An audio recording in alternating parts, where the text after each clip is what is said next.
وَأُنَبِّئُكُمْ بِمَا تَأْكُلُونَ وَمَا تَدَّخِرُونَ فِي بُيُوتِكُمْ۔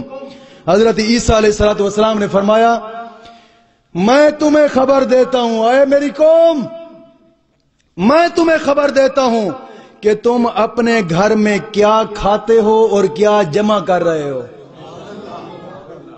حضرت سلیمان علیہ السلام، حضرت عیسیٰ علیہ السلام نے اپنی قوم کو یہ کہا میں تمہیں خبر دیتا ہوں، اور پتہ ہے اس وقت حضرت عیسیٰ کہاں کھڑے تھے؟ دور تھے، لوگوں کے گھروں میں نہ تھے۔ وہ عیسیٰ علیہ السلام دور بیٹھ کر دیکھ رہے تھے کہ میرا فلاں امتی کیا کھا رہا ہے اپنے گھر میں اور کیا جمع کر رہا ہے۔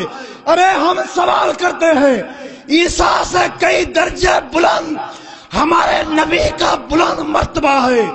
اگر عیسیٰ دیکھ سکتے ہیں تو ہمارے نبی بھی دیکھ سکتے ہیں کہ ان کا امتی کہاں اور کیا کر رہا ہے۔ حضرت عیسیٰ علیہ السلام کے بارے میں یہ رب کا قرآن فرماتا ہے، تو سن، حضرت عیسیٰ علیہ السلام جیسے پیغمبر اور اہل سنت کا یہ عقیدہ ہے کہ ہمارے نبی زندہ ہیں اور جہاں سے پکارے حضور امتی کو پہچان بھی لیتے ہیں، اس کی سلام کا جواب بھی دیتے ہیں۔